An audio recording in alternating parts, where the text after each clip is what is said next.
Assalamualaikum warahmatullahi wabarakatuh. Waalaikumsalam warahmatullahi Ketemu lagi dengan saya Alan dan teman saya Yo, di channel Punakawan Mountaineering.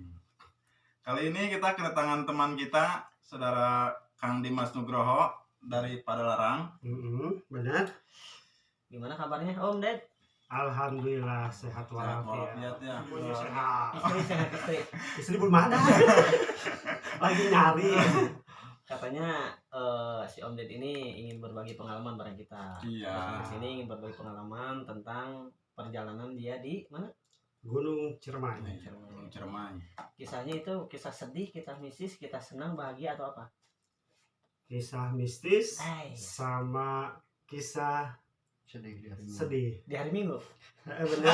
Itu tak dari minggu benar. Gimana? Pialingga sana. Nah, boleh diceritakan langsung. Boleh. Saya akan berbagi cerita Oke. buat teman-teman semuanya. Oke. Waktu itu kita mulai pendakian dari BC itu jam 4 Jam 4 Sore, subuh. subuh. Pos 1, pos 2 alhamdulillah kita Lancar. lancar. Nah, menuju dari pos 2 sampai ke pos 3 ya Ada Sudah. sedikit ada enak lah nggak enak hati ataupun apalah gitu ya. Nah, Aura mistis gitu kan. Hmm. Aura mistisnya itu yang saya lihat itu antara pohon besar sama pohon besar itu Di pos 2. ya pos 2 sama pos 3 itu kayak ada gerbang istana. Oh, jadi Nah, melihat gerbang. gerbang istana. Udah gitu, berhubung saya nggak mau cerita takut yang lainnya tuh ngedrop ataupun Rasa takut merupakan udahlah, saya pendem aja ataupun silent. di silent aja. Sesampainya di pos 8 alhamdulillah agak tenang tuh, Agak karena tenang. ya mungkin udah capek ataupun lelah, kita istirahat, kita masuk ke tenda masing-masing. Nah, udah gitu. Nah, keanehan terjadi mulai dari jam 10 malam. Ada suara gamelan. Padahal warga jarak jauh. sama lumayan jauh kan, udah di pos 8 tuh. Dari situ keanehan yang kedua, kita udah mau pada tidur. Berhubung saya nggak bisa tidur, sama teman saya juga nggak bisa tidur tuh. Jam berapa itu kakak? Jam 11 lebih lah ya. 11 lebih. Ada cahaya kuning ataupun kayak lampu lah, tapi warna kuning. Tapi pas saya lihat buka tenda, ternyata cahaya itu hilang. Udah gitu, udah saya positif thinking aja, mungkin tetangga sebelah keluar bawa lagi buang air besar atau buang air kecil gitu ya, saya nggak tahu. Setengah jam kemudian waktu kita udah pada masuk lagi, cahaya itu muncul lagi. Muncul pas di depan tenda sambil melambai itu. Tapi itu posisinya si Om di tenda doaan. Berdua. Dikirain tuh cuma saya aja ngeliat, Padahal ternyata teman saya juga lihat. Iya. Makanya dia bilang, Om, itu ada cahaya kuning, terus ada yang melambai-lambai.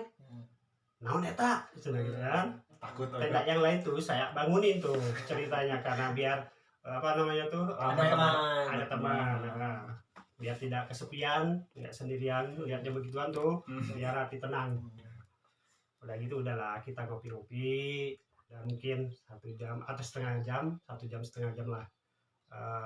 Udah bosan ngobrol, merenya dingin, tiris, ngantuk. Ya udah, saya balik lagi gitu ke tenda. Tapi teman saya yang satu lagi dia ke tenda yang lain. Nggak ikut si Om. Nggak ikut. Akhirnya sendiri. Dari situ udahlah saya paksain tidur aja. Alhamdulillah akhirnya saya bisa tidur. Dibangunin jam 3 subuh. Jam 3 subuh tuh. Jam 4 kita mulai summit pendakian ya.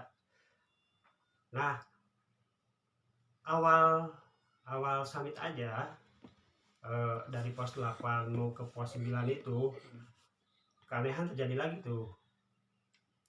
saya kira itu cuman ya biasa gitu. Biasa. Ada rumah tuh di Oh, saung tenda-tenda saung ada. pos-pos gitu kan.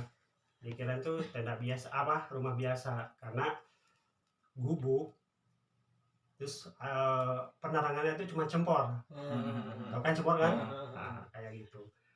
Dalam hati kok ada ya tuh penduduk yang tinggal di atas gitu kan. Karena Om belum pernah juga ke sana. Belum pernah sama sekali. Terus saya pikir tuh cuman ya udahlah, itu mah lewat aja mungkin, emang ada penduduk di situ kan. Positif thinking lagi nih.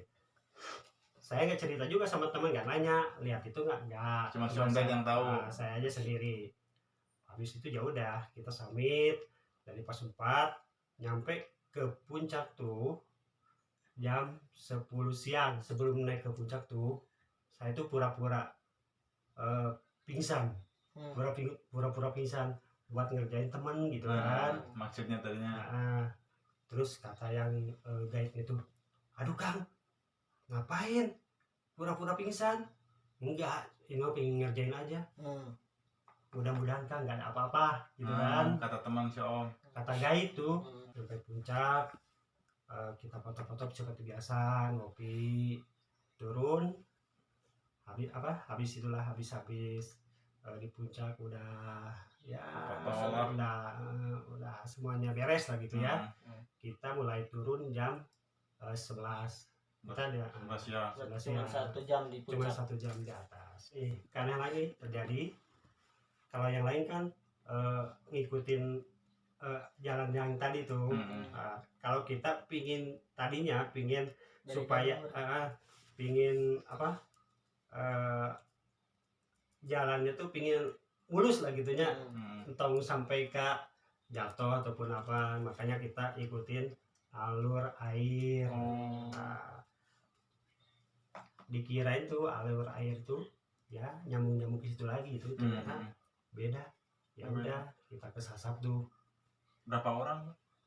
5 orang. 5 orang. Asalnya 2 orang nih, tapi teman yang 3 di atas tuh ngikutin karena takut kita kesasar berdua. Udah makanya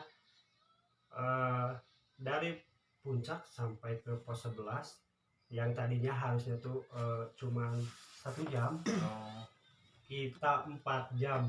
Pas gitu kita nunggu yang di atas kan, yang di atas agak lambat nih karena bawa cewek gitu kan, nemenin cewek. Terus saya juga sama temen cewek juga sama dia orang Cililin tuh. Atau Michi. Ya, Michi. Ya udah kita nunggu. Pas sudah kumpul semuanya, kita babat jalur nerabas. Ya udah kita cari ke jalan yang tadi, jalan utama yang tadi kita lewatin, dan alhamdulillah nyampe juga ke jalan utama yang tadi ketemu. Nah, kita dari atas tuh cuma bawa satu botol doang tuh buat kita berdua, air minum. Ternyata masih kurang. Kita kehausan, bibir udah kering, tenggorokan udah kering. Ada botol aqua yang ada airnya, ada jentik nyamuknya, kita minum aja. Itu karena kehausan tuh, nggak kuat. Bekas orang nggak tahu bekas orang, karena ya udah lama kayaknya. Masalahnya ada jentik nyamuk. Nah, udah. Nah, dari pos 11 ke pos 10 alhamdulillah lancar. Terus dari pos 10 ke pos 9 keganjilan terjadi lagi tuh. Yang pertama ada orang yang berambut panjang pakai baju putih tuh sambil melambai-lambai. Kata saya nanya ke temen, itu ada orang yang melambai-lambai, manggil kita enggak? Kata saya itu.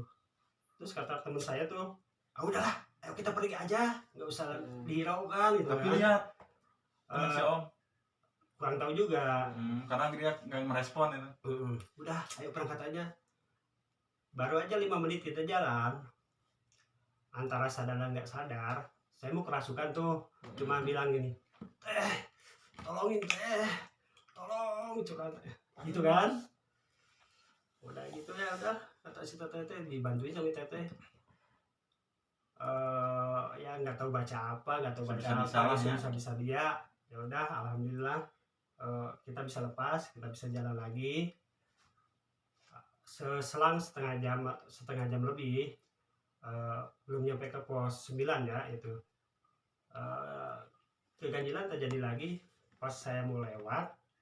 Si Teteh kan duluan tuh, teman saya tuh di depan saya tuh, ya itu lagi duduk berambut panjang tapi muka nggak kelihatan dulu, cuman hitam semuanya. Sosoknya wanita atau laki-laki? Sosoknya saya nggak tahu, cuma berambut panjang, gondrong, Wanita. hitam gitu aja. Kayak genderuwo kayaknya. Kayaknya gitu, tapi saya nggak tahu karena belum pernah juga lihat genderuwo. Ya, dia gitu. Kayak hitam kan, cuma dia nggak gondrong. Gondrong. Udah kayak pas gitu,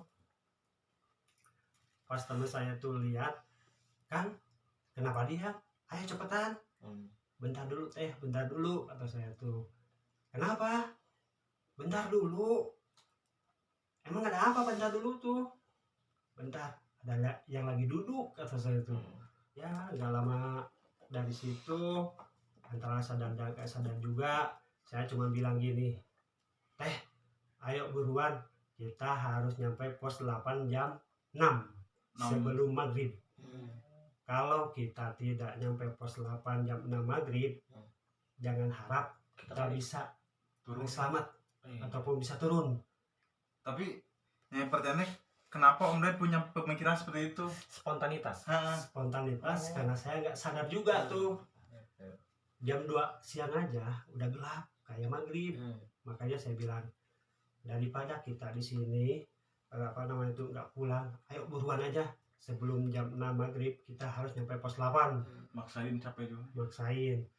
Terus di tengah-tengah jalan juga saya cuma bilang gini aja, teh ayo buruan, sebelum jam 6 kita harus nyampe gitu kan, ini udah gelap. Terus saya gitu. Terus saya bilang lagi, jalan 5 menit atau 10 menit, saya bilang lagi, teh saya kasihan sama yang di atas, kalau yang di atas nggak nyampe sampai jam 6, nggak tahu bakal kayak gimana yang 3 orang itu. Tapi kata teman saya itu, udahlah, alhamdulillah mereka bisa insya Allah selamat gitu kan. Habis dari pos 9 yang tadi saya lihat gubuk tuh, yang subuh pas saya lihat ternyata gubuk itu nggak ada. Oh, pas pulang nggak ada gubuk ternyata. Makanya saya udahlah, saya belum bilang tuh sama yang lain. teman itu temis itu. Ya udah, kita jalan, pas nyampe ya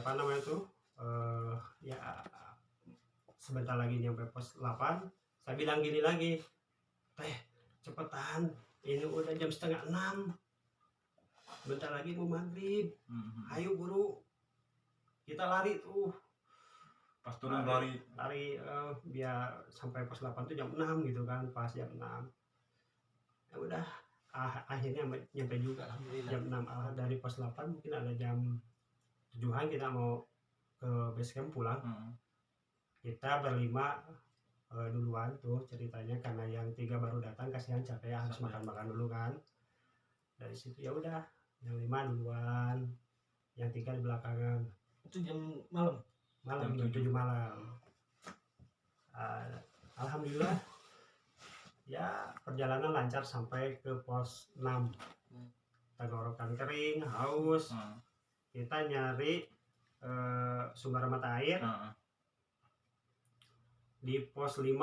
Padahal saya udah haus tuh dari pos 7. Nahan aja tuh. Ping kencing, takut gitu kan. Kalau malam juga. Ya udah, saya paksain aja tuh, tahan-tahan, saya paksain nyampe pos 5. Alhamdulillah akhirnya nyampe ke sumber mata air, walaupun jauh, lumayan 10 menit dari tempat kita istirahat. Dari pos 5 haus, dahaga yang itu udah hilang, walaupun ya kita sambil bekal juga tuh buat di perjalanan. Dari pos 5 ke pos 4 udahlah kena tuh dengkul. Itu mah gangguan ini ya Alam. alam. Faktor U ya. Kayaknya faktor U gitu kan. Karena saya cedera, saya nyampe ke base camp tuh jam 2 subuh. Padahal dari pos 8 tempat kita camping tuh jam 7. Bayangkan berapa jam ya? Ada Ya, nggak kurang ya? lebih sekitar lah 10 kan? Ya sekitar segitu ya. Ya aduh, alhamdulillah. Walaupun pas dari pos apa namanya itu? Pos 2 ke pos 1 penerangan udah nggak ada, gelap gitu kan, udah 5 watt kalau dibayangkan 5 watt gitu ya. Ya udah kita merayap gitu kan, istirahat tiduran sebisa mungkin. Ya udah dipaksain kita buat pulang ke base camp itu biar enak istirahat di base camp. Alhamdulillah akhirnya nyampe juga jam 2 di Selamat base camp. semuanya. Alhamdulillah yang 5 orang selamat nyampe jam 2 di base camp. Kalau yang 3 orang jam berapa nyampe? Nah kalau yang 3 orang nyampainya tuh jam 10 pagi. Hah? Jam 10 pagi.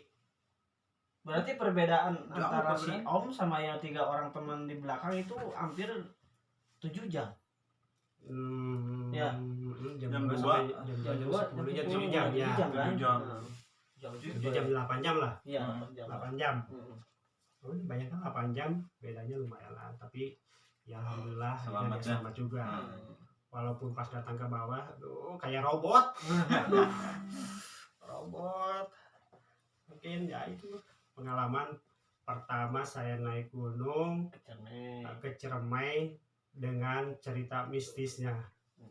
Ya udah segitu aja mungkin yang bisa saya ceritakan karena nggak ada yang lain lagi. Ada nggak efek dari setelah kejadian-kejadian yang sudah Om alami setelah turun ke base camp atau misalkan sakit atau misalkan kesurupan atau apa? Alhamdulillah nggak ada. Sampai ke Sama. rumah. Selamat. Sampai ke rumah juga. Iya. Cuman dari kejadian itu apa yang Om simpulkan? Yang saya simpulkan ya itu aja. Kalau kita naik ke gunung ya harus dengan apa namanya itu nggak punya pikiran yang kotor ataupun benar. kita harus Positif. thinking aja bahwa di gunung tuh sebenarnya ada yang kayak gitu tapi kita ya Tidak bisa melihat. tidak bisa melihat dan harus bersahabat aja lah. Mungkin intinya gini, dalam setiap pendakian ke gunung manapun kita harus tetap jaga attitude dan sopan santun ya, layaknya kita bertamu ke tempat Nah orang lain. gitu ya. Karena di setiap gunung juga ada penunggunya, ada penghuninya gitu kan ya. Karena kita manusia itu walaupun kita bisa melihat tapi kita tidak bisa melihat mereka. Ah, iya. Hanya mereka yang bisa melihat kita gitu kan. Benar. Jadi apapun kejadian yang sudah dialami mungkin bisa disimpulkan dari tergantung dari niat awal kita. Betul nggak? Benar. Itu karena posisinya gitu kan waktu itu gunung lagi tutup nih. Ya. Nah, si Om dan rekan-rekan mungkin memaksa Benar. pendakian. Mungkin dari pihak yang penunggu di gunung juga tidak mengizinkan. Jadilah terjadi seperti itu. Mungkin juga. Jadi Ya, pelajaran ya. jadilah pelajaran lah. Ya. Tapi alhamdulillah Om pengalaman yang sangat luar biasa Luar biasa. selama pendakian karena tahu saya si Om pendakian waktu itu kan memang pertama nanjak ke gunung tertinggi. Bener nggak? Benar. Karena sebelumnya juga si Om izin juga ke saya kan. Setelah camping bareng lanjut ke Ciremai Ya, gitu kan. benar. Seperti itu. Kita juga ke Ciremai bareng pernah kan Benar. di Apuy gitu Ya. kan. Alhamdulillah. Alhamdulillah itu mah nggak ada Tidak apa-apa. apa-apa. Cuman saya juga yang sedikit ada pengalaman lah di Oh, situ gitu. di Ciremai pas waktu summit sih. Iya. Mungkin ada kesan buat rekan-rekan khususnya punakawan lah ya. Ya. Mungkin juga rekan-rekan yang lain tentang pendakian. Apa ya pesan-pesannya? Mungkin saya cuma bisa berpesan aja. Kita kalau misalkan melakukan pendakian tuh pertama hati harus bersih. Terus nggak boleh apa namanya itu Langgar aturan lah. Intinya itu, bisa melanggar aturan karena kemarin kan tidak diperbolehkan tuh, tapi kita melanggar. Terus yang ketiganya berpikir Ya. yang salah lah. hmm, Niatnya tidak baik lah mungkin ya. berpikir yang jernih aja, jangan yang macam-macam aja. Udah gitu aja mungkin. Berdoa. Ya. Ya, Nah, yang yang utama harus Berdoa. itu. benar. Oke. Gimana, Palan? Lumayan seru cerita Om Deddy. Iya, memang seru sekali. Dan juga saya pribadi belum pernah ngalamin Kami tuh dan nggak mau juga kan. Kayak dimana dengar cerita ini baru kali ini nih. dengar ceritanya juga udah serem. Heeh. Apalagi ngalamin. Aduh, jangan sampai lagi lah. Oke, dicukupkan sekian untuk podcast malam ini. Saya pamit, Jo dan Pepalan. juga Om Dimas Nugroho. Nugroho. Wassalamualaikum warahmatullahi wabarakatuh.